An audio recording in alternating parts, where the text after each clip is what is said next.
Alam mo, may nabalitaan po, yung mga member daw po ng TOGCC ay mga hot. Ano yung hot? Humble, open, and teachable. Sabi mo sa katabi mo, parang hot mo ngayon. Sabi mo sa katabi mo, parang hot mo ngayon. Amen? Kasi tuturuan mo tayo muli ng ating Panginoon ngayong hapon. At ako po, alam niyo naman po na ako po yung type ng preacher na gusto ko interactive. Na kung feeling niyo po para sa inyo ang message na maririnig niyo, feel free to shout Amen. Okay? Kung feeling niyo naman para sa katabi niyo, sigaw pa rin tayo ng Amen. Right? Sige po, practice nga po tayo. Everybody shout Amen. Amen. Mahina. So ba? Everybody shout Amen. Amen. So ang Amen po mga kapatid, ang ibig sabihin po niyan is so be it. Mangyari, nawa. So every time, nasasabihin ko po na, let's say for example, God will provide. God will heal you. And you say Amen, parang sinasabi mo po na mangyari ito sa aking buhay. Amen. Hindi po yung ritual, hindi po yung religious. Amen. It is actually parang pag-agree natin sa salita na narinig natin mula sa ating Panginoon. Are we ready for the word?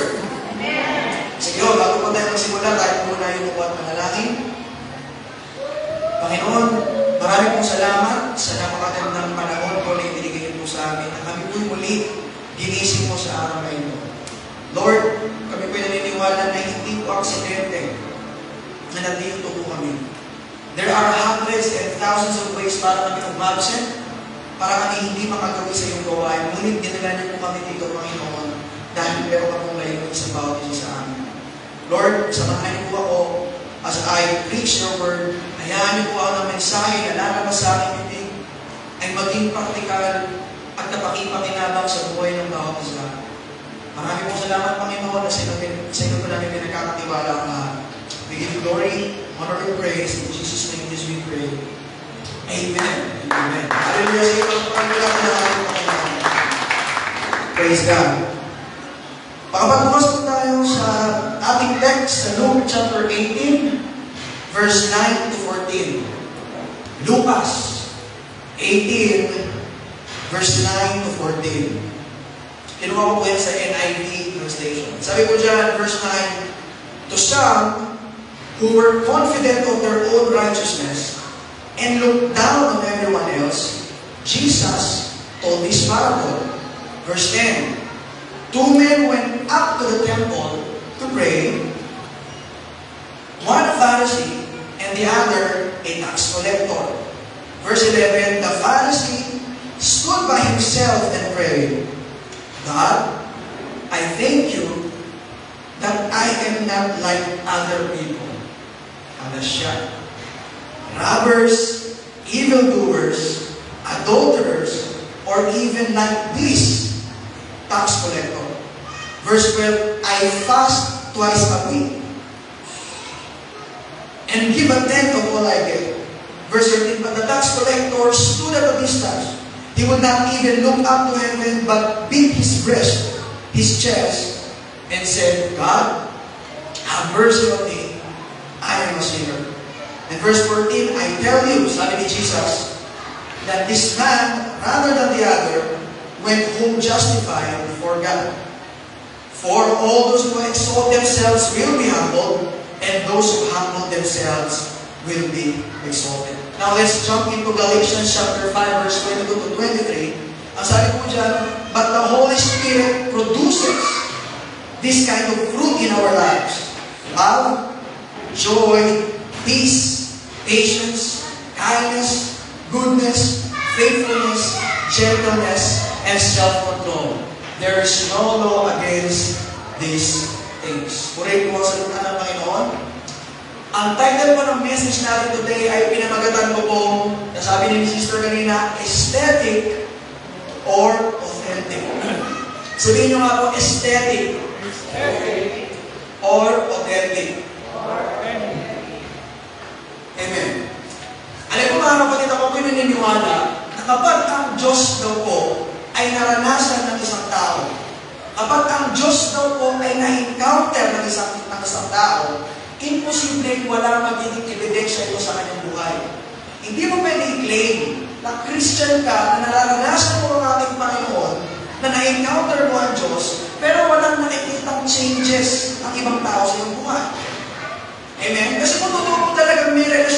sa ating Panginoon, kung totoo nararanasan natin ang Lord araw-araw, hindi yung every midweek service natin siya nararanasan, hindi yung every Sunday service na natin siya nararanasan, kundi araw-araw natin nararanasan ng Panginoon, imposibleng walang magbabago sa iyong buhay.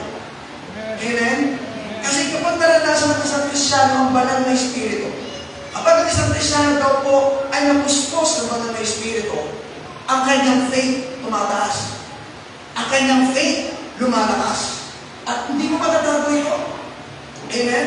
Kasi ibig sabihin, every moment na nararanasan natin ng Diyos, every moment that we are filled with the Holy Spirit, there are visible signs and visible evidences that the Holy Spirit is actively working in your life. Merong ebidensya yan.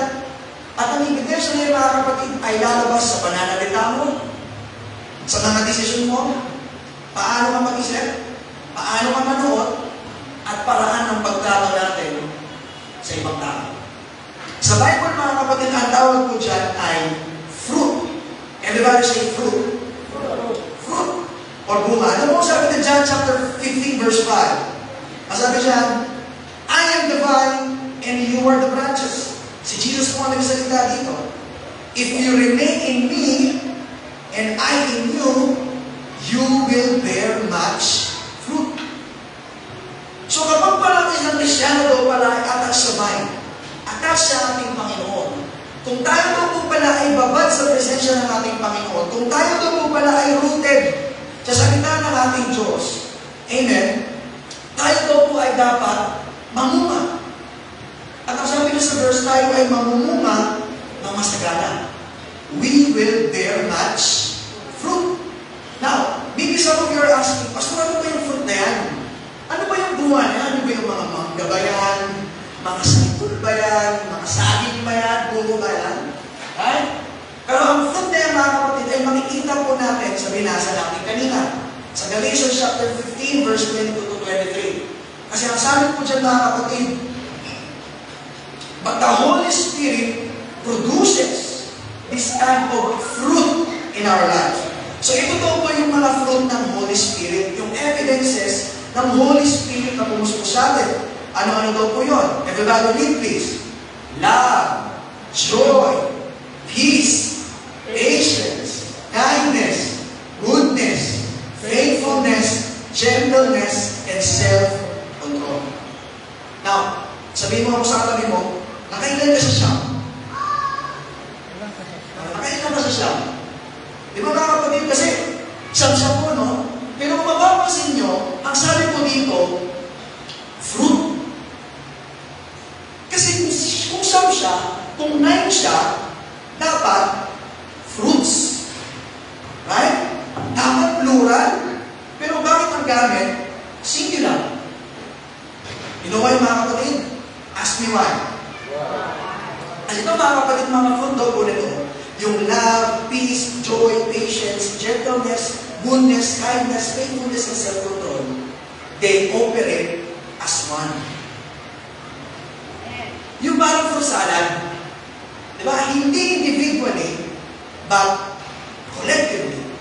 So these traits daw, mga kapatid, are unified, are one unified result of the Holy Spirit working in you. Isa rin pinagmulan ng Holy Spirit at isa rin po ang resulta. Ano po yun? Yung siya na yun. So when you say fruit of the Holy Spirit, alam mo, very intentional ng ating Panginoon. Hindi po siya nagkamali ng grammar. Ang sinasabi lang ng ating Panginoon, hindi mo pwede sabihin na meron kang love, pero wala kang patience. Hindi mo pwede sabihin na meron kang kindness, pero wala kang self-control. Amen? Because they don't operate separately. They operate as one. Naman ba, mga kapatid? Amen? Now, why is it important na pinag-uusapan natin ang fruitfulness sa church? Bakit ba importante na ang isang Kristyano daw po ay dapat maging magbunga? Kung naalala ng mga kapatid, last month, sa akin pong message na kingdom mindset. And tinuruan po tayo ng ating Panginoon na as a Christian, we should be the salt and light of this world. Naalala po ba yan? Amen? Na dahil pabulok na ng pabulok at padilim na ng padilim ang ating mundo, kailangan daw po natin manatiling maalat. Bilang kasi kailangan natin i-enhance sa mundo, kailangan natin i-preserve ang mundo, at bilang mga ilaw, kailangan daw po natin magliwanag para yung liwanag ng Diyos ay makita sa ating mga buhay. At tinuro din po sa atin ito, mga kapatid, na in order for us to be the salt and light of this world, kailangan daw po natin isuot yung ating uniform. Kasi test ko nga po yung memory ninyo. Based po sa message ng ating Panginoon last month, ano po ang uniform natin as a Christian? Ano daw yung uniform natin as a Christian? Love. Right? Yung love. Pero isabit ko yung mga kapatid, na ang uniform natin as a Christian, hindi lang po love. Dahil kung ang fruit of the Holy Spirit, they operate as one, may mga kapatid yan. So ang uniform natin mga Christian, hindi lang love. May joy, peace, patience, goodness, kindness, faithfulness, gentleness, and self-control. Amen? Now we, as a true disciples of Jesus Christ, we are known by our fruit. Amen? The evidence of our salvation. Anong sabi ng John chapter 15, verse 8? But this, my Father is glorified. So napapangalan daw po ang Diyos na manalo sa taas. Sa paanong paraan? That you bear much fruit, and so prove to be my true disciples. Amen? That's why, mga kapatid, very important po na pinag-uusapan ng fruitfulness sa church. Very important po na as a Christian, we should bear fruit. Amen? Na yes, hindi po tayo maliligtas by bearing fruit. Pero kung niligtas ka talaga, kung tinanggap mo talaga si Jesus bilang iyong tagapagligtas, that fruit should be naturally produced in your life. Amen? Pero on the side note, mga kapatid, we have to understand na very important din po na alam natin ang pinagkaiba ng projecting the fruit versus producing the fruit. Everybody say projecting the fruit. Everybody say producing the fruit. Amen. We are not called to project the fruit. Kasi dito tayo no? Sabi ko ni Pastor, kailangan natin maging patient. So bukas na bukas, magiging patient ako. So you are trying to project that patience. Pero hindi po tayo tinawag ni Lord para to project the fruit. We are called to produce the fruit. Amen? Tinawag po tayo mga kapatid para manguha, para mag-produce ng fruit. Kasi hindi mo pinipilit. Wala naman tayo nakitang puno na nag-i-ista nagpupumit ang bunga ka, magbunga ka, magbunga ka. Diba? Wala. It should be automatic. Basta healthy siya. Because healthy things will always grow. Lahat po ng mga healthy, nag-grow. So you don't have to force love. You don't have to project peace. You don't have to force patience. No? Kasi minsan pinaforce natin yung peace. Hinahanap natin yung peace sa mga resort, sa mga outing. Wala pong peace sa outing. No? Lalo na kapag kaya ikaw yung magbabayad. Wala pong peace doon. Kasi mga kapatid, ang peace dyan, ay pansamantala lang. Pero yung peace na nagmumula sa ating Panginoon, ay nako, kahit pulubog ka ng problema, kahit walang outing, maya ka puso mo. Amen? So you don't have to force it. Hindi mo natin kailangan ipilit. Amen? Bakit mga kapatid? Because the fruit is the natural result of your intimacy with God. Amen? The fruit is the natural result of your intimacy with God. Meaning to say, the more intimate you are in God, the more you remain in the Lord. That fruit should be automatically or naturally produced in our lives. Pero ang nakakalungkot ng mga kapatid, na mas pinaprioritize natin yung projecting the fruit kesa sa producing the fruit. Diba? Na nowadays, mas pinafokusan natin yung labas, yung appearance, rather than sa ating puso. That's why nakakalungkot po ang mga religions nowadays. Kasi we are so focused on behavior modification, pero hindi natin pinafokusan yung heart transformation. Na lahat na lang, diba? Lahat na lang patungo sa church, puro panlabas. Diba? Paano ka dapat manuot? Ano dapat kulay ng suot mo? Ano dapat kulay ng buhok mo? Ano dapat itsura mo sa pagpupunta sa sa chapel o sa church. Instead na tingnan, kamusta ang puso natin? Right? Kasi pwede naman na naka-long sleeve ka, nakakurbata ka, nakamagara ng damit, pero ang puso natin is defiled. Marumi. Pwede naman na may pumasok na marusing, nakasando lang, nakashort lang, pero genuine ang kanyang puso na lumalapit sa ating Panginoon. So, how will you distinguish which is which? How will you distinguish? Actually, yan po mismo ang context natin. Context na binasa natin kanina sa Luke chapter 18. Kung saan, nagbigay po ng story na ang ating Panginoong Jesus. Nagbigay siya ng isang parable sa bawat isa sa atin. Amen? Na I believe, mapapaalalahanan tayo na ang Diyos, hindi mo siya impress sa ating appearance. Hindi sa ating pananalita, hindi sa ating itsura, hindi sa ating suot, hindi sa lubang pakitang tao lang. God is not moved by our appearance. God is moved by our transformation. By the fruit that comes from our genuine heart. And sabi sa verse 9, sa verse 9 pa lang po, pinakinggan na mo sa atin, amen, kung kanino ina-address ng Lord yung parable na ito. Kasi ang sabi ng verse 9, mga kapatid, diba? To some who were confident of their own righteousness. Oh, so parang kanino daw po ito? Grabe, Pastor, pati ba naman sa preaching, may question and answer. Kaya parang kanino daw po ito? Kasi sabi nila, tingnan mo yung verse. To some who were confident of their own righteousness and looked down on others, Jesus told this parable. So may pinatapong ko na si Jesus Christ. Kanino daw po? Doon sa mga tao na laging nakatingin sa kanilang sariling righteousness. Amen? So sabi ni Jesus Christ, itong parable na ito ay para sa mga tao masyadong confident sa kanilang sariling righteousness. Yung pinagkakatiluan nila yung kanilang katwiran, yung kanilang mga salita, yung kanilang upbringing, kanilang connection, kanilang affiliation, yung pag nagsalita, yung righteous. Pag nagsalita, pag pinakita mo nagsalita, condemning. Amen? So, sabi ng verse 10, sabi ni Jesus Christ dito sa parable na ito, sabi ng verse 10, may dalawang lalaki na pumasok sa simbahan para mag-pray. Isa, na sabi ng scripture, pareho doon nag-pray. Amen? Pero magkaiba ng puso. Pareho ng appearance, pero magkaiba ng fruit. Ang sabi dito, yung isa, tax collector.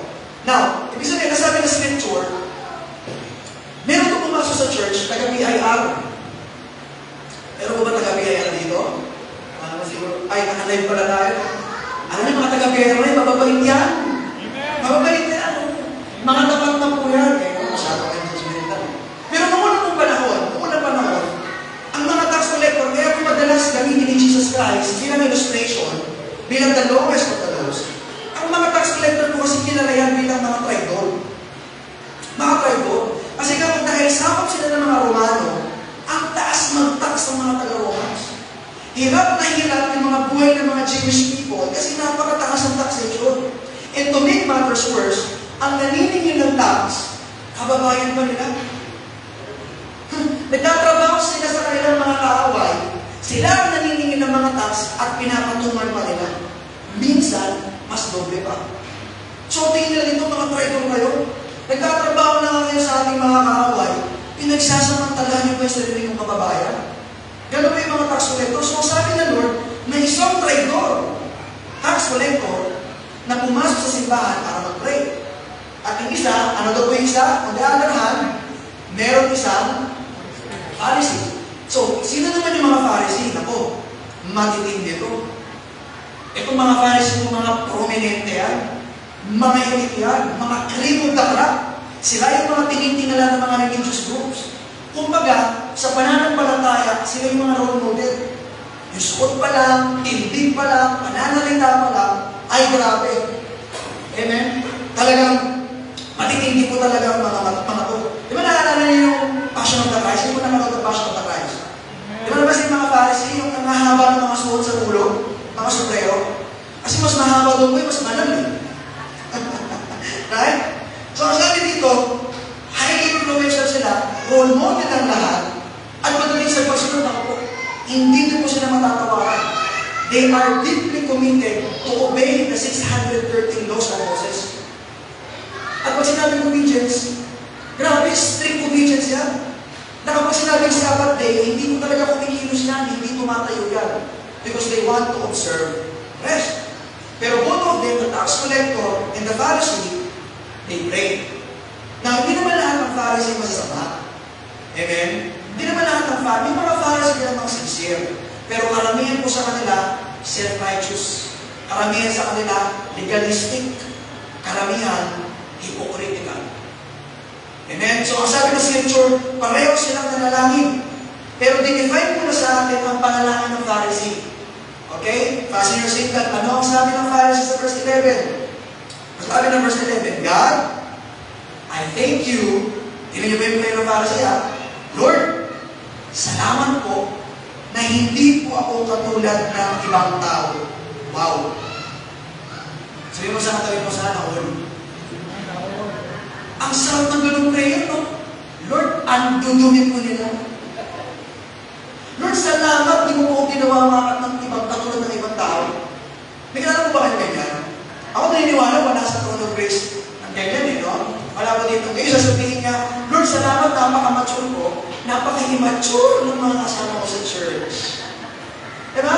Napakataas na kanyang sarili sa kanyang sarili. Pasarin mo yung prayer niya, di ba dapat po ang prayer para sa Diyos yan, di ba? Pero ang prayer niya, imbes na idulog niya sa Diyos ang kanyang petition, pinresent niya yung kanyang credentials. Pinresent niya yung kanyang resume. Na imbes tumulog sa langit, Lord, ito po religious attainment ko. Lord, ito po educational attainment ko. Ito po yung pwede nyo tignan sa buhay ko na qualifications ko para yung prayer ko din sa kanya hindi. Right? So sabi ko, tuloy po natin sasabi na sa verse 11, God, I thank you that I am not like other people. Mga magnanakaw, evildoers, adulterers, at ang sabi niya, even like this tax collector. Na ang sabi na scripture, nakaupo at a distance. Ibig sabihin siguro nagpipray pa siya, no? Napagano'n pa siya. Ayun, bird, napagano'n pa siya? May ginagawa ba kayo ganyan? Yung pala nagpipray siya, pastor, ay mga makakasalanan. Uy, Lord, uy, Lord, diba? Wala ba si mga kapatid, diba pinag-usapan ng Word of God kapag convicting, rebuking, correcting, laging para sa katabi nyo, hindi para sa inyo. Amen? So, sabi po dyan, di ba? Salamat po, hindi mo may tinulad sa kanila. So, i-present ka, i-present niya kayong petition, ang present niya yung credentials sa ating Panginoon. Ang pinipresent niya, ito po ang credentials ko. That's why God calls him hypocritical, self-righteous. They rely so much on their own righteousness. And when you do that, sabi ng scripture, Matthew 23 verse 27, ang sabi ni Jesus, woe to you, teachers of the law, and the Pharisees, you hypocrites. Amen? Notice mo, hindi tinawag na hypocrite yung tax collector. Ang tinawag na hypocrite, kung sino ba yung pastor? Kung sino ba yung Pharisee? Yung ba ang tinawag na hypocrite? Na bakit? Kasi sabi siya, no? Bakit ang pagkira ni Jesus?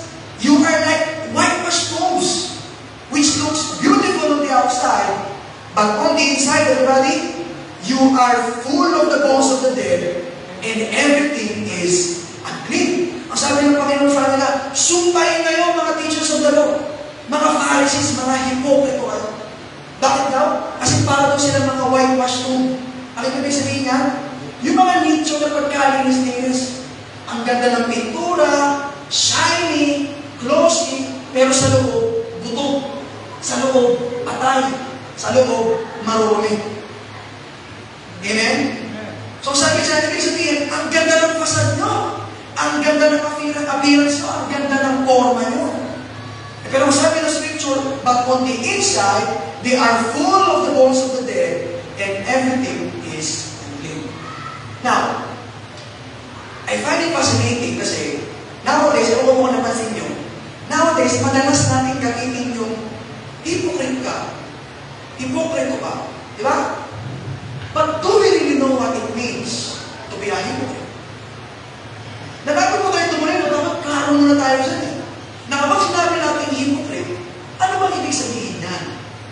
Halimbawa ba, kung isang Christian, let's say for example, Christian na active sa church, nagsaserve sa ating Panginoon, nagkasala, nagkamali.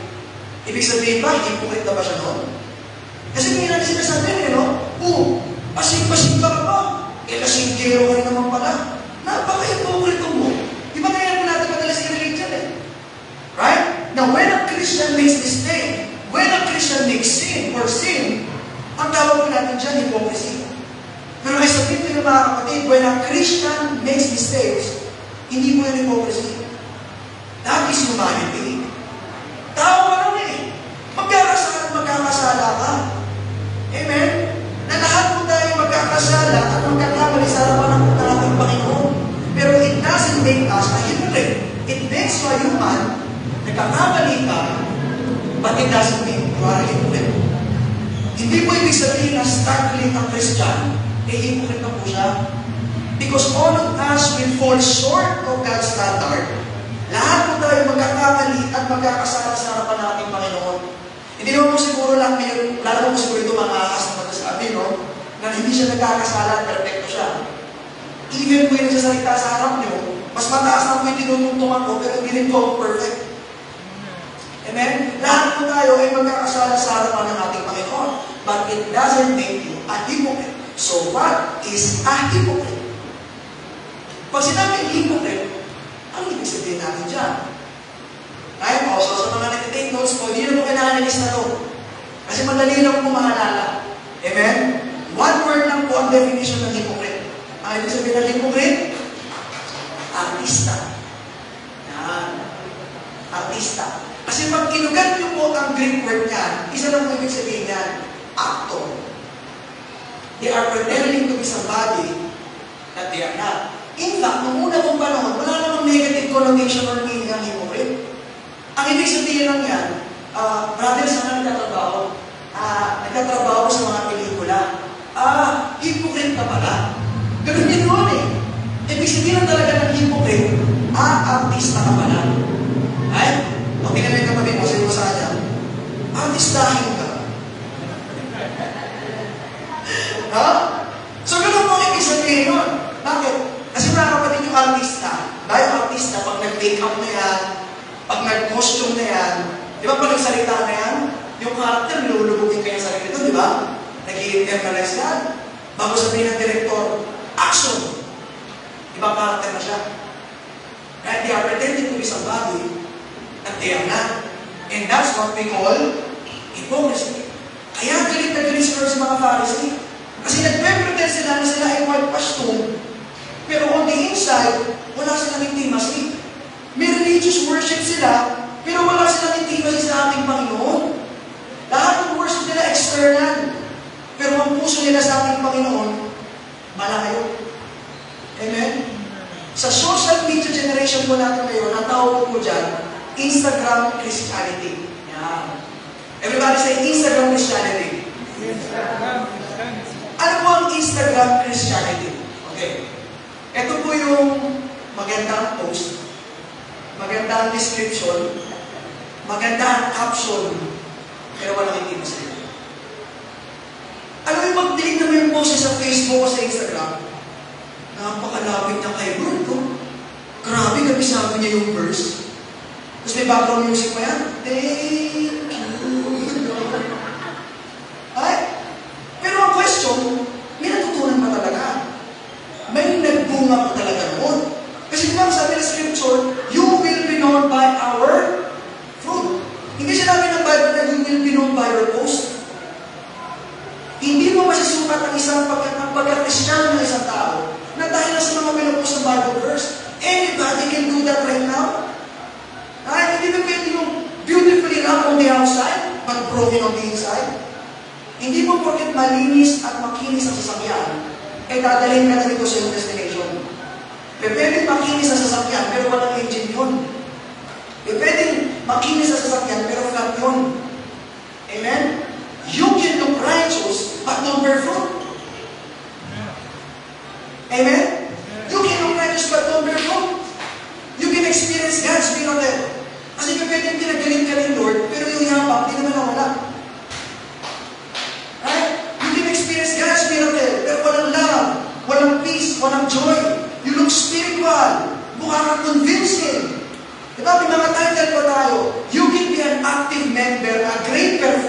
stranger in God's presence. Nakakatakot po yan. Na kapag ang galing-galing natin mag-perform, pero stranger tayo sa Kanya, presensya. Ano mo sabi ng 2 Timothy chapter 3, verse 5? Sabi po dyan, they, referring to the self-righteous people, they act religious, but they will reject the power that will make them godly. Everybody say, act religious. O di ba? Artista na agad eh. Amen? Act religious. Pero di ba kasi niyo po, ang sabi dyan, mag-ingat kayo sa mga self-righteous people. Pag umarte sila, parang righteous.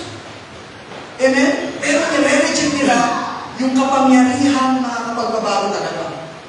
So, ibig sabihin, meron silang presentation, wala silang presence. Amen? Meron silang appearance, pero wala silang fruit. They sound righteous, they act holy. Yung alam mo, pag tinignan mo sa labas, holy, pero pag kinausap mo, holy mo. Sino sa katabi mo, ano ba, holy o holy mo? Diba? Mga ganun yun, kung tinignan mo sa palabas, holy ba na, pero holy mo naman ako. Right? They are pretending to be somebody that they are not. Kaya mga Pharisee ang sabi ng scripture, they act religious. Kasi kapag naging generous yan, dapat visible, pinapakita nila sa iba na naninigay sila. Na kapag nagpipray sila, dapat loud. Pinaparinig pa nila sa iba. Pag nagpa-fasting ang mga yan, hindi nag-aayos ng buhok yan.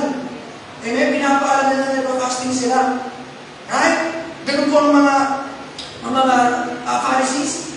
Theologically speaking, ay ang sasya ng mga yan. Pero spiritually, blinded. Amen? Pag pinakinggan mo ang mga salita, ako, well-written, perfect words, perfect image, may aesthetic, pero hindi authentic. May appearance, pero walang fruit. Amen? Glossy, they are projecting an image rather than the intimacy of God, pero fake ang fruit. Alam mo mga kapatid, napakahalaga ng fruit. Everybody say fruit. Kasi ako po naniniwala na kapag magbunga daw po ang ating buhay, kapag magiging magbunga ang buhay natin, hindi talaga tayo makikinabang doon. Right? Hindi talaga tayo makikinabang doon. Bigyan ko pa ng example. Okay? Sa mga may asawa, may tanong po ako. By answering amen, no? Sa mga asawa. Sa mga may asawa, kayo po ba, kapag po ba yung asawa nyo, humaba ang pasensya, patutuwa ba kayo? Kita mo yan eh. O sa mga anak naman po, kayo po ba? Mga anak, kapag humaba ang pasensya ng inyong magulang, patutuwa ba kayo? Sa ilan eh. O sa mga magulang naman ulit. Amen? Sa mga magulang, kung kayo po ba, ang mga anak nyo bumait, matutuwa ba kayo? Parang may kapal na natin nangyayari. So, ibig sabihin, pag ang magulang humaba ang pasensya, nanginginabang yung anak.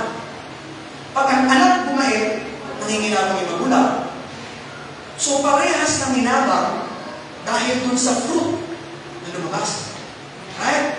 May love, may patience, may love, may patience, and may self-control.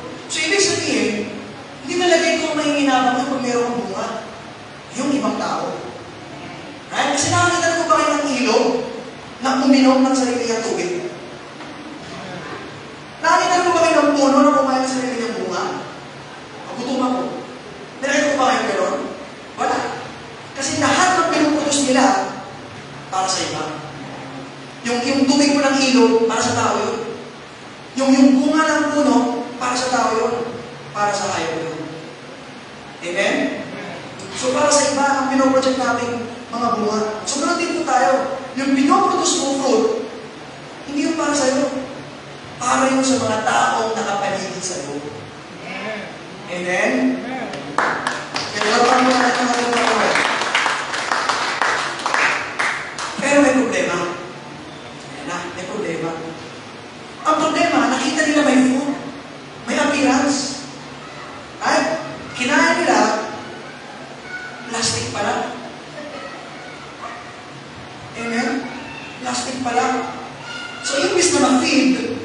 makeup? Ayoko na dyan. Hindi naman totoo yan. Bakit? Kasi may appearance, pero fake yung fruit. May aesthetic, pero di authentic. Glossy, pero fake. May illustration ako sa inyo. Kasi yung mga illustration ako sa inyo. Ito ang makakahula nito. Ito mga nasiguro sa gitna, brother. Ang makakahula po nito, may Gcash. 5 pesos. Mas mataas may transaction fee, no? Medyo pamigay lang po sa mga malalapit, no? Okay? Sige, sa mga malalapit, mga nasa likod, sige, pili po. Anong tunay, anong peke? Anong tunay, anong peke? Ano na nagkatapik?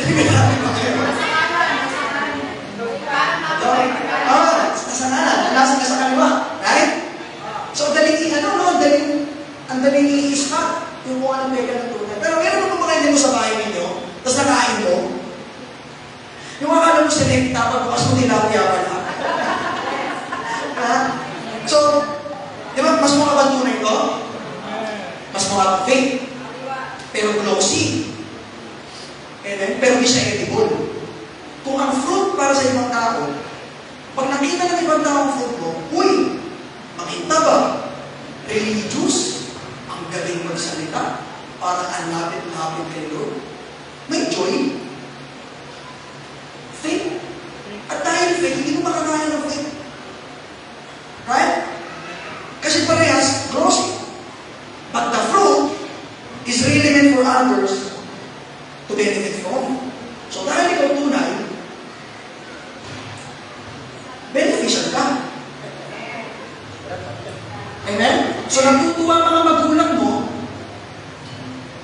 dahil ko sa fruit. So dati, hindi nagsisimba yung asawa mo, pero dahil nakita yung fruit mo, alam mo na pasimba yung asawa mo na yan, simula mo pati sa TOGCC na yan, bumalik. Hindi nagsusorry yun. Pero ngayon, sorry na nag-sorry. Bakit nagsisintihan na ako, binamasahin na ako. Alam mo yung mga yun-yun na yan? Alam mo, yung anak mo, simula sumali sa mga yun-yun na yan, biglang naglilinis ng bahay.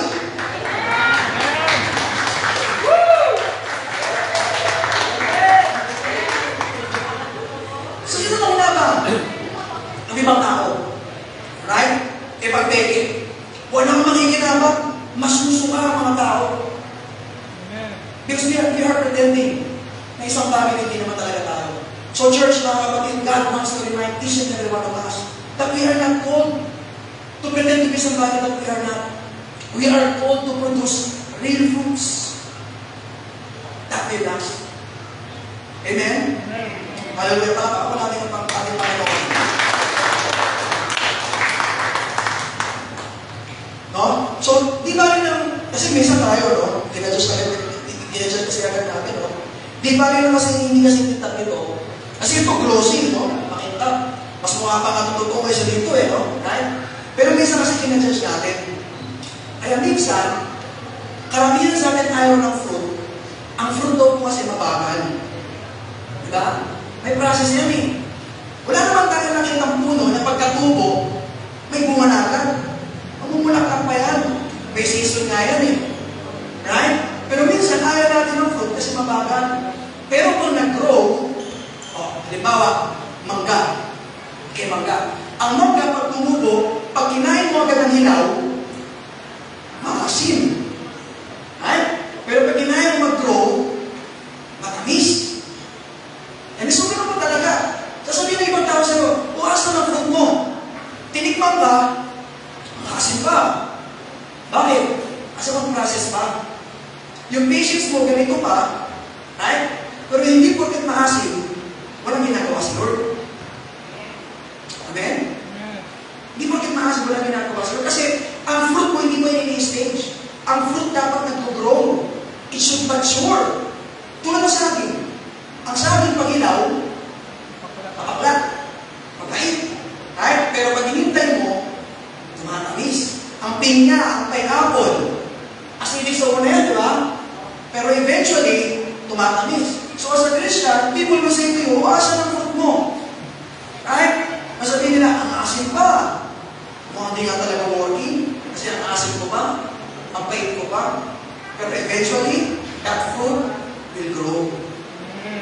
Amen? In process, that fruit will grow. Amen? That fruit will mature. Mag-grow po siya at mag-mature siya sa ating mga buhay. Right? You understand, mga kapatid? Na kahit hindi, for example, gusto mo maging patience. Kasi tayo mga tao na masyadong, Lord, tinga mo ang patience, makibilis-bilis din po diba? Kasi kahit hindi pa tayo gano'ng ka-loving, hindi pa natin gano'ng ka-patience, i-develop tayo unti-unti ng Lord. Kaya tayo kasi, sabi ni Pastor, kailangan natin maging patient. So, in 1 week or in 3 days, magiging patient ako. Magugulat ka, di ba? Sabi ko, Lord, gusto ko maging patient. Mapapansin mo, kapag gusto mo ng patient, Lunes na Lunes hanggang Biyernes, puro sakit ng ulo magdadaanan mo. Right? Tapos sabi mo, Lord, spare nyo naman po ako sa sakit ng ulo. Sabi ng Lord sa'yo, di ba gusto mo ng patient? I-develop natin yan. Kasi kung gusto talaga natin ng patient, mga kapatid, o patience rather, amen, itatahan talaga tayo ng Lord sa mga sitwasyon ng buhay natin na masusubok talaga pasensya mo. Amen? Lord, gusto ko po yung number 9. Ano yun? Self-control. Sige. Magugulat ka, yung mga office mate mo, magpapakain, puro crispy pata, mga lechon, mga putok-batok, matataba. Tapos sabihin mo pa, Lord, salamat po sa blessings, ha? Sabi ng Lord, hindi blessing yan, test yan. Right? Nag-pray pa tayo, Lord. Salamat po sa mga pagkain. Dalangin po namin na ito po'y maging sustansya ng aming mga katawan. Ang sabi ng mga angels, paano? Ay, sabi nila, mapapabilis talaga ang lapit mo niyang kay Lord. Diretso ko talaga sa langit kasi magkagat mo ng crispy pata, maintenance. Right? Kasi bakit? Kasi hinahanapan natin dati ng food. Pero eventually that food will what? Will grow. Right?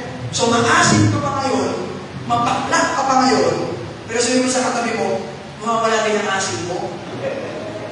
Mawawala din ang pakla mo, di ba? Ano ba tayo? Mangga o lemon? Kasi ang lemon, kahit mahinog, maasin.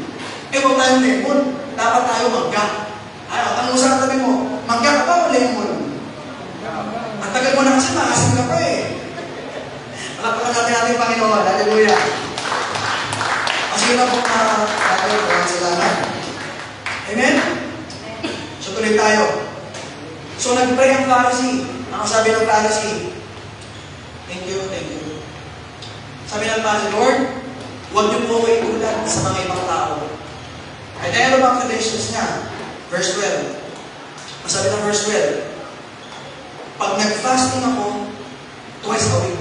Grabe. No? Pag nagbigay ako, 10% of everything. Fasting. Everybody say fasting. Di ba ang fasting kung ginagawa natin yan para mag-transform? Pero ginawa niyang performance yung fasting, di ba? Ang sabi niya, pag nag-fasting ako, pwede pa rin bumalik itong brother sa verse 12. Yan. I fast twice a week and give a tenth of all I get. Diba sabi niya, nagpa-fasting ako.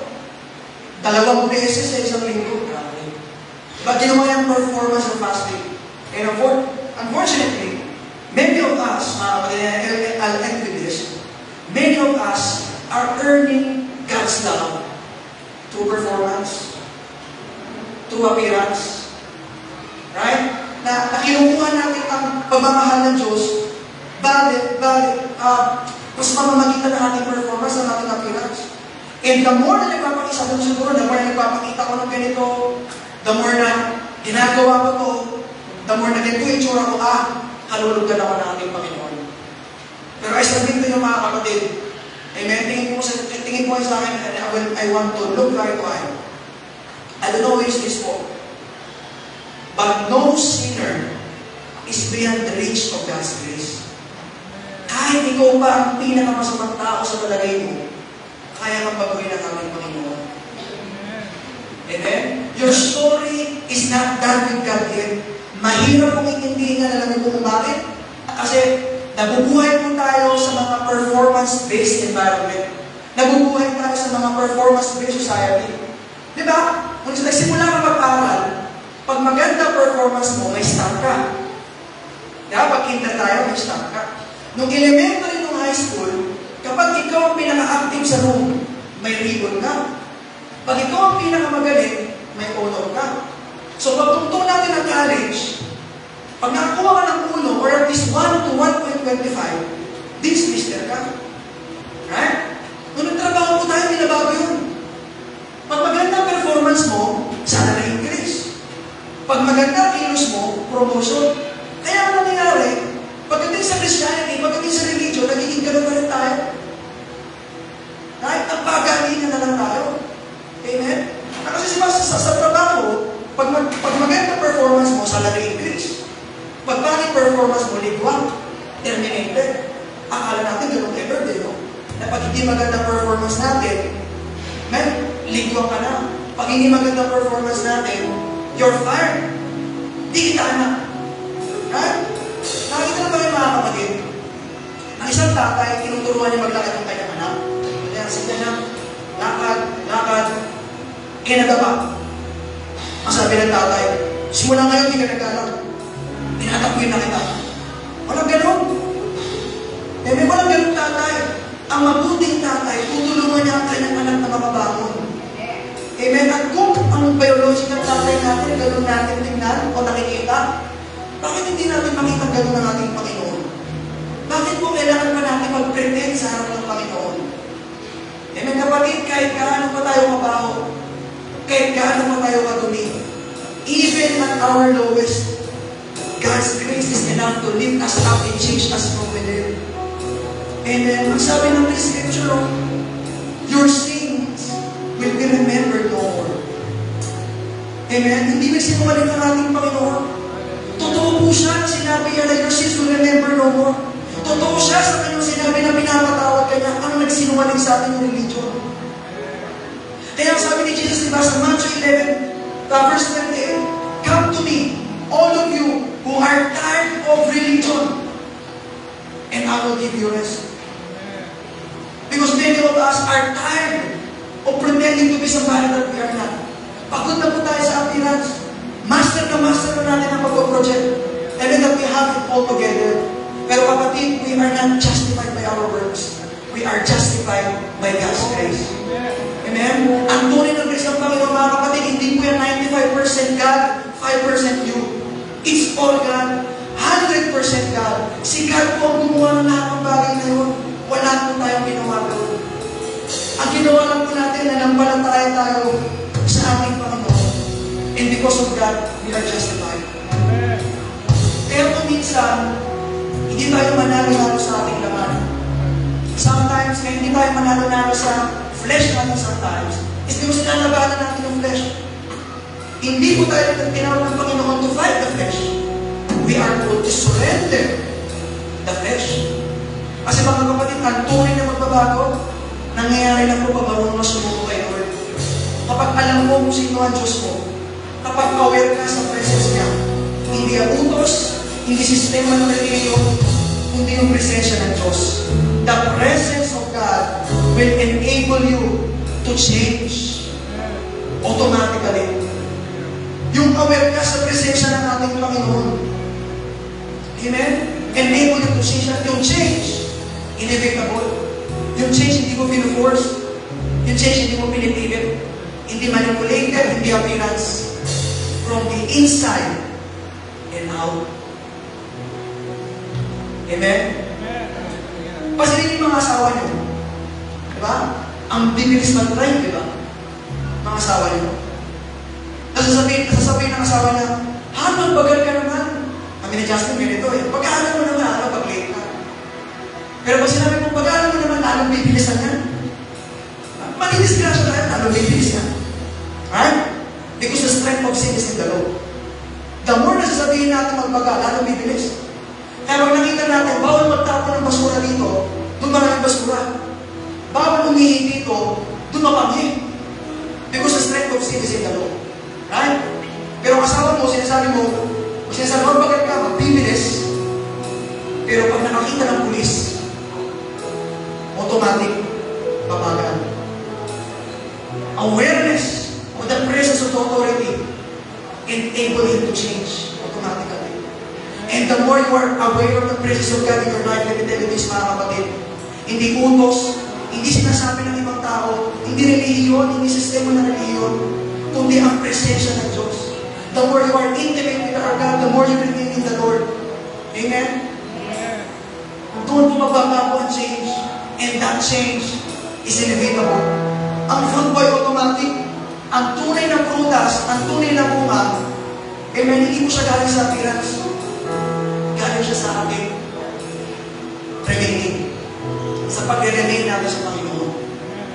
Amen. So fruit comes from remaining, not performing. Ang sabi ng Lord, stop performing and start remaining in me. And the more you remain in the Lord, the more you experience His love, His grace, makikita niyo po. Amen. And even though we are masters of our appearance, even your worship cannot stop God from loving you. Na kahit ikaw ang pinakamasamang tao sa buong mundo, kaya kang pagkuhin ng Diyos. Hayaan mo lang ang kanyang biyaya, ang kanyang pagmamahal ang magyakap sa iyo, ang magbago sa iyo, at magmahal sa iyo. Amen? And the more you experience His love, the more you are aware of His presence, ang tunay na pagbabago ay mararanasan ng bawat isa sa atin. Amen? Hallelujah. So, pagpipiliin mo kayo kapatid, aesthetic or authentic? Kung tayo sa authentic, stop performing and stop mastering your appearance and start having an intimate relationship with God. Alam ito ba yung mga